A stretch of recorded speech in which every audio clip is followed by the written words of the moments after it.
welcome to my vlog. This is Kim. Gusto niyo ba mag-apply sa Virtudesk? Pwede kong i-share sa inyo yung mga questions na tinanong nila sa akin nung time na in-interview ako ng taga Virtudesk. So, first question na tinanong nila sa akin nung time na yon, that is, tell me about yourself. So, kailangan nyo lang i-introduce yung self no, like, hi, my name is Kim. I have experience in customer service, sales, and outbound. Then, I'm handling with chat, email, and phone. And after that, magtatanong sila ng mga follow-up questions sa mga sinagot po din sa kanila.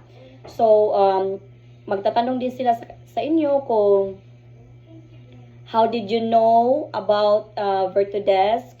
And then, sinabi ko nun sa kanila na I learned about Virtudesk through online job platforms. And also by researching companies that specialize in providing virtual assistant. So, tinanong din nila na, then after that, yung questions din nila is about your previous job. So, explain mo lang sa kanila yung mga previous job na meron ka before. So, sinagot ko lang sila in my previous job, I work as a customer service in a BPO industry, and I have 2 years of experience that I have been handled chat, email, and phone. And I don't have any experience as a VA or a virtual assistant. So, yun lang. And then, tinanong din nila, why did you leave your previous job? So, sinabi ko lang sa kanila na I decided to leave my previous job because I was looking for a work from home setup.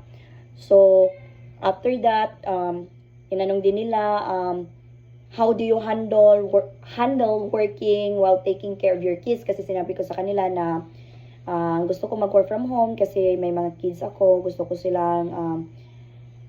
ko nagtatrabaho ko na nasa tabi ko lang sila. Okay.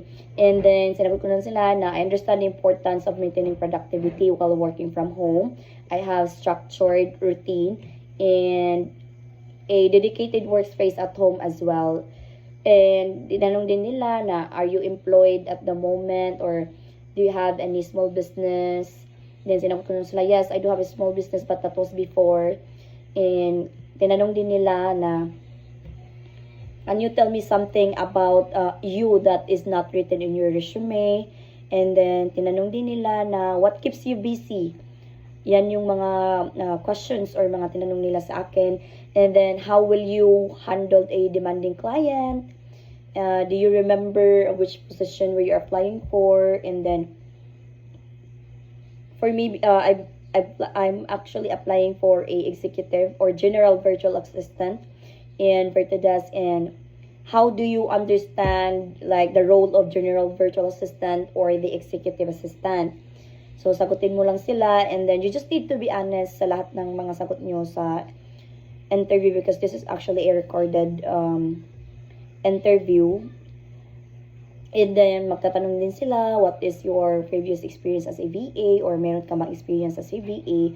Well, actually for me, although I have not worked as a virtual assistant in a formal role yet, but I actually have transferable skills from experience in a BPO or outbound calling, like that. And then, tinanong din nila, what are your strengths and also your weaknesses, like that. And why should we hire you? So, yan yung last question na tinanong nila sa akin, why should we hire you? So, madami talaga silang question or follow-up question kasi nakadepende yan sa sagot nyo sa kanila. Kaya, kung sasagutin nyo sila sa mga questions na tinanong nyo sila, just straight to the point para wala ng mga follow-up questions na itatanong sa inyo. So, yun lang yung mga questions na tinanong nila sa akin nung time na in-interview ako. So, that's it. Thank you. Don't forget to like and subscribe. Thank you so much. Bye-bye.